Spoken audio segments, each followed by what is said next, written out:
Xiaomi's new Mi Mix 3 is all about bringing a true edge-to-edge display uninterrupted by a notch, and it achieves that by doing this. Yes, the Mi Mix 3 is a slider, a full-screen phone, a flagship, and it costs less than a OnePlus phone. Hello guys, I am Vic with PhoneArena, and I've been using the Mi Mix 3 as my daily driver for the past week, and this is what you should know about this phone. First of all, the Mi Mix 3 comes packed with free accessories in the box. It comes with a fast wall charger and a USB-C cable that goes with it, but what impressed me most is that there is also this little fast 10-watt wireless charger included for free. No other company does that, and that's really impressive. One more thing, there is a case included in the box as well, but how do you put a case on a slider phone like this one? It's quite simple actually. The top part of the Mi Mix slides down, and the case that comes with the phone has a cutout right at the bottom that allows for this. Now the design of the phone is beautiful. You have a glass back and elegant curves around the edges. We notice there is a slight wiggle between the two parts of the phone, but that never really bothered us in any way in real life use, so you don't need to worry about that. The Mi Mix comes in 3 different colors: blue, green, and a black one, which we have for review. What you might not like much is that Xiaomi has gotten rid of the headphone jack. Thankfully, you do have an adapter in the box, so you don't need to buy one separately, and you can still use your wired headphones via the adapter. On the back of the Mi Mix is a fingerprint scanner that is fast and accurate and unlocks the phone in no time. And this one is definitely faster than the fingerprint scanners embedded in the screen that we've seen in other phones recently. On the right side of the phone are the standard power button and volume rocker, but on the left you find a special key that Xiaomi calls the AI button. Press it to quickly start the Google Assistant. The key is bound to that action, so you cannot change it, but you do have the option to also long press the button and double press it, and you can actually customize what happens with those shortcuts. Speaking of customizations, we should talk about that slider. Every time you slide the phone, you get a sound and an animation. Now when you slide the phone down, what happens is that the camera app starts in selfie mode, ready to take a picture. This shortcut is nice, but not everyone takes selfies all the time, so Xiaomi also allows users to assign a shortcut to the slide down movement. For example, I have set it to quickly open Spotify, an app that I use all the time. We should also say a couple of words about the screen. This is the first phone in the Mi Mix series to use an AMOLED screen, and it's a 6.4-inch Full HD Plus panel that looks good and has vibrant colors and excellent contrast. The colors are said to be on the cold side with a slight bluish tint, but you can easily switch to warmer tones in the settings. You also have an always-on display option, but it's turned off by default.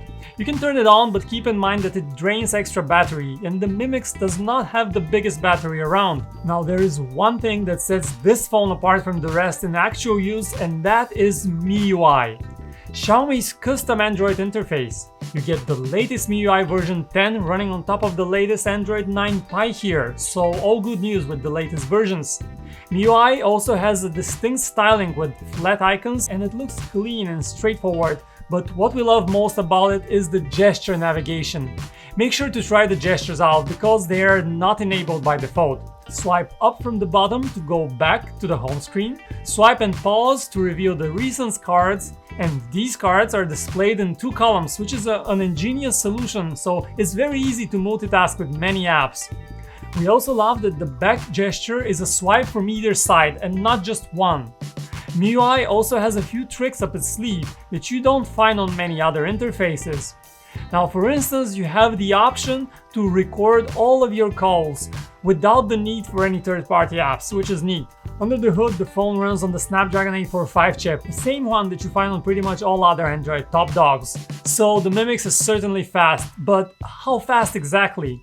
Well, we compared it to our favorite Android phone in terms of speed, the OnePlus 6T, and there is a very slight stutter on the Mi Mix, so it's not quite as buttery smooth, but still fast enough. Now in most countries the Mi Mix is sold with 6 gigs of RAM and a plentiful 128 gigabytes of storage.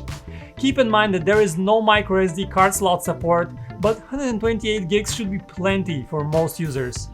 You also have dual SIM connectivity, which is a nice way of running 2 different numbers, say one for work and your main one on the same device. The Mi Mix features a dual rear camera with two 12-megapixel sensors, with the secondary one offering 2x telephoto zoom. Up front, you have another dual camera setup for selfies. There is a 24-megapixel main shooter and an additional 2-megapixel depth sensor. And you also have an LED flash on the back as well as the front, so you can illuminate your night shots better. During the day, photos look good with pleasing colors and a very distinct, slightly soft detail. Technically, these might not be the perfectly sharp photos that you're looking for, but we like the slightly dreamy look to photos. If you don't like this look, you should know that the Mi Mix is one of very few phones that allows you to tweak things like sharpness, contrast and saturation in the camera app, so you can do that. You also have portrait mode on board, and it is a bit hit and miss. We found it to be slow to find a face and images don't have much detail. You have quite a few fun portrait effects though, as well as a few portrait lighting settings. In low light, the camera performs well, but not quite as good as the top cameras out there. There is a dedicated night mode that you can use to get the maximum amount of light at night. Take a look at the images right here. The Mi Mix has just one loudspeaker located on the bottom of the phone, and it is not great.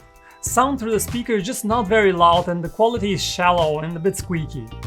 But we had no issues with call quality. Reception is good and the calls come through with a good amount of volume and clarity on both ends of the line. The phone also comes with a 3200 mAh battery, which is a bit on the small size for a rather big phone like this one. But it's because of the slider, and we understand.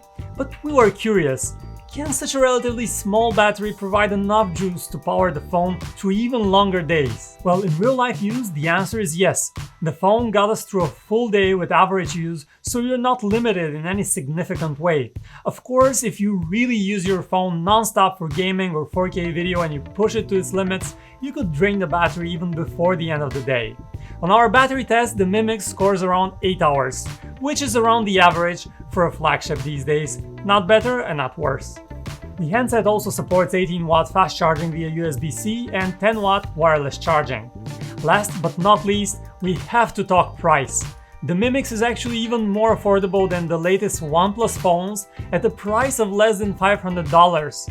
If you are after the most affordable flagship phone with Snapdragon 845, well, you've just found it. So at the end of the day, what is our verdict? Is the Xiaomi Mi Mix 3 a go? There are just a few downsides to this phone. It's a bit on the bulky side, the loudspeaker does not quite sound great, and the camera, especially at night, is again not quite on par with the very best. We were also concerned about the small battery, but while not record-breaking, the battery will get you through a full day of use. And the full screen experience is just nice. The slider works well, even though you tend to forget it even exists after using the phone for a while. So yes, the Mi Mix looks gorgeous, it has a super intuitive gesture navigation and everything else, so it's a thumbs up from us. And that was our review of the Xiaomi Mi Mix 3. Thanks for watching, don't forget to hit the like button if you enjoyed watching this video, subscribe for more, and I will talk to you in the next video.